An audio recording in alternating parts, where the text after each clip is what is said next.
abordar en este momento un tema de sumo interés. Cada 21 de septiembre se conmemora el Día Mundial del Alzheimer, proclamado por la Organización Mundial de la Salud.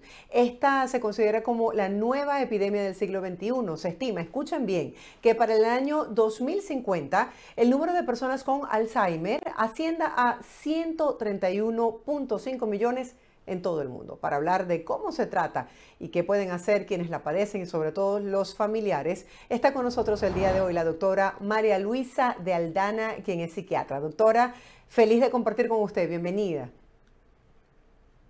Y yo feliz de estar contigo el día de hoy y bueno, hablando sobre algo tan importante que siempre me va a consulta y no te voy a mentir, de verdad que cada vez que me llegan estos pacientes y sobre todo los familiares, me gusta ayudarlos muchísimo porque esto es una condición que se caracteriza por una pérdida de memoria total y puede haber mucha confusión. Entonces ahí está el trabajo del psiquiatra para ayudar tanto al familiar como a como también a todo lo que tiene que ver el paciente. Sí, es una enfermedad y un proceso bien doloroso tanto para la persona que lo padece como para los familiares que ven el deterioro del paciente, de ese ser querido. Pero vamos a comenzar por el principio. ¿Cuáles son esos factores que pueden incidir para que una persona pierda la memoria?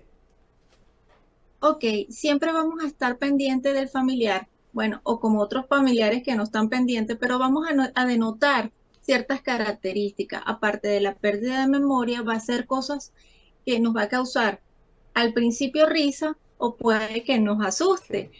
Bueno, he tenido como la posibilidad de denotar pacientes que tienen, por ejemplo, llegan y dejan el aceite en la nevera, como lo hablamos en las consultas pasadas, actitudes diferentes, por ejemplo, te va a decir una conversación cuando tú me estás hablando aquí de Alzheimer y yo te voy a hablar de diabetes. Y tú vas a decir, pero ya va, esto no concuerda con lo que estamos hablando. No, pero es que yo te dije a ti que la diabetes es una enfermedad. No, pero yo no te estoy diciendo, esa es una de las características. También vamos a denotar que son pacientes que tienen trastorno en el sueño.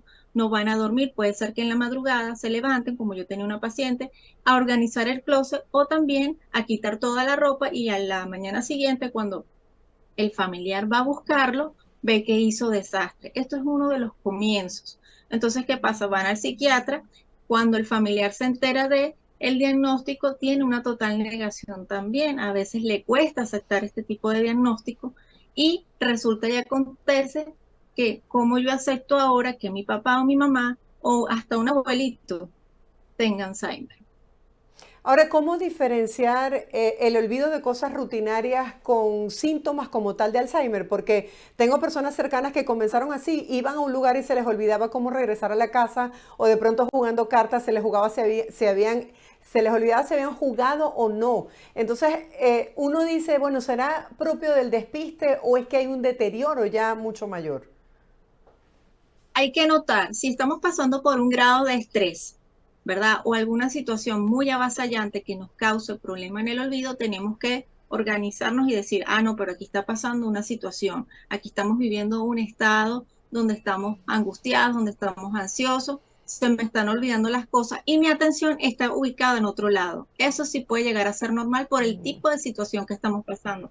Pero cuando ya esto no es normal, es cuando ya pasa el tiempo y ya se ve por decirte, la clínica o los síntomas a mucho. O sea, tú te puedes dar cuenta, wow, ¿qué está pasando aquí? Entonces, podemos decir, igual pasa en psiquiatría en el sentido de que la tristeza es diferente a la depresión, no es lo mismo. Igual pasa aquí, a tu pregunta.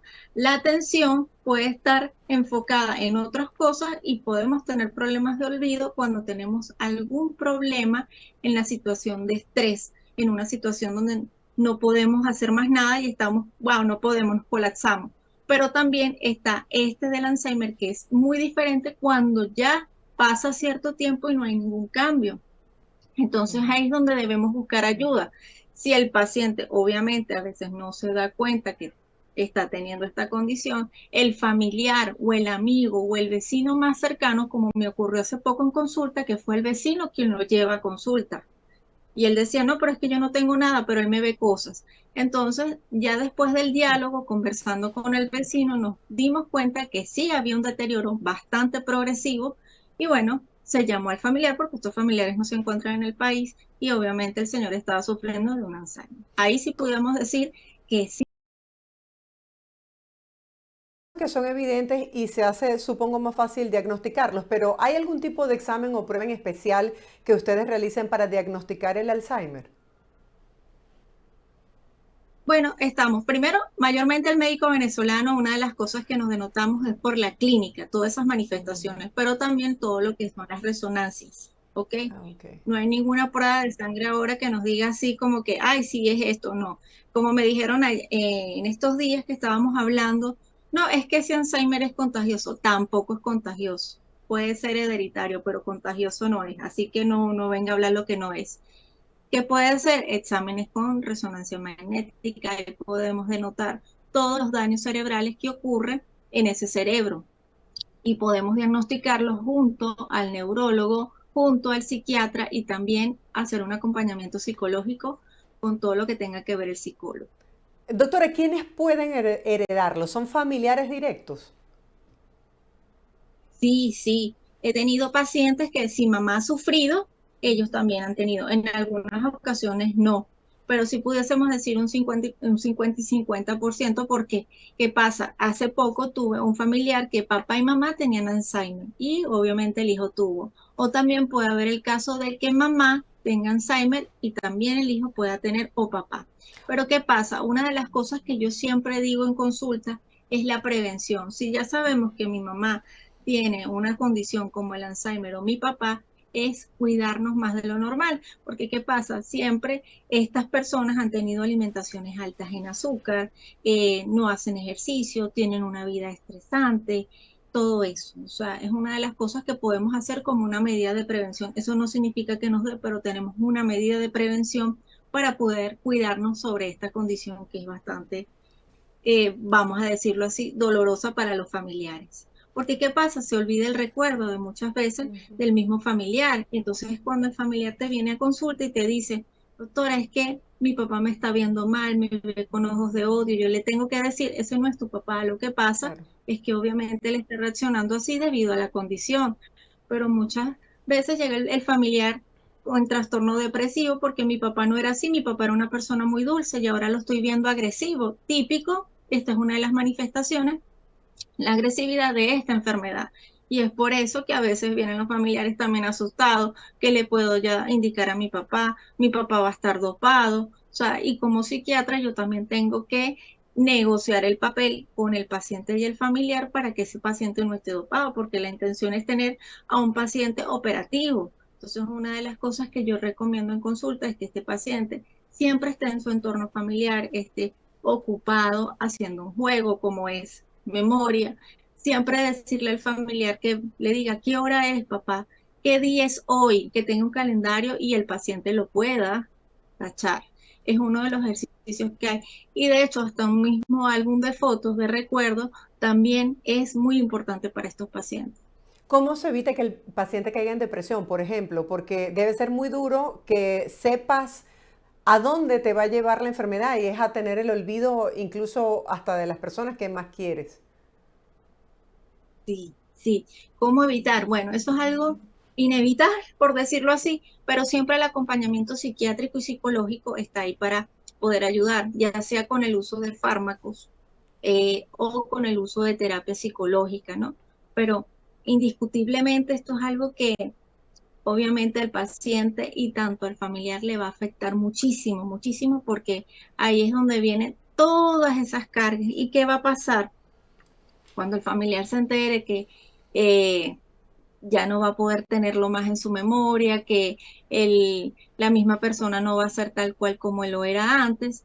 Ahí viene también el trastorno depresivo para ellos como familia o como amigos o como también vecinos, como lo dije, este vecino Claro. se vio afectado y decía, cónchale, no es el mismo amigo que yo tenía, que yo tomaba whisky, obviamente me lo decía en la consulta. Y esto me pega, me decía, porque era mi único amigo. Claro. Entonces, bueno, eso es el acompañamiento psicológico y psiquiátrico para poder ayudarlos, ya sea tanto en la parte psicofarmacológica como terapéutica. Ahora, doctora, me gusta mostrar como el lado positivo y quisiera que habláramos acerca de esto. Veo una investigación que realizaron aquí en Estados Unidos donde se habla de cómo todos estos entrenamientos cerebrales pudiesen retrasar los síntomas del Alzheimer. Sí, eso es lo bueno de ahorita. Ahorita hay unos entrenamientos cerebrales sumamente importantes y que de hecho algunos, por decirlo así, neuropsicólogos aquí en Venezuela también lo utilizan algunos entrenamientos para evitar esto. Como entrenamientos podemos hacer juegos de memoria, entrenamientos en el sentido, en la parte física, el ejercicio ayuda, está demostrado que ayuda a pensar mucho mejor y que ayuda a que la persona se descontrole por total en la parte de drenar todo lo que es la ansiedad, todo lo que es la depresión. Esos ejercicios, tanto en la parte de entrenamiento, ayuda muchísimo que el paciente pues no sea tan fuerte, pero obviamente esa enfermedad va a estar ahí. Una de las cosas que también dice es que, y el paciente te llega y te dice, es que la cura está, pero aún todavía no la vemos. Hay investigaciones, es verdad, pero sí ese entrenamiento neuropsicológico es sumamente importantísimo y, por ejemplo, todos los que son abuelitos que están llegando a la parte de ya tercera edad y un poquito más, siempre es importante qué hora es, papá, lo que acabo de decir anteriormente, cómo te sientes. No solamente es esa parte de entrenamiento, sino la parte afectiva, el preguntarle al paciente ¿cómo estás? ¿Cómo te sientes? ¿Cómo la pasaste hoy? Porque mayormente estos pacientes con Alzheimer están solos, solos. Y a veces, ciertamente, en casos clínicos discutimos, es que no tiene a nadie. Doctora, ¿y cómo avanza esta enfermedad? Es decir, ¿de qué depende que unas personas se deterioren más rápidamente que otras? Eso es importante, esta pregunta.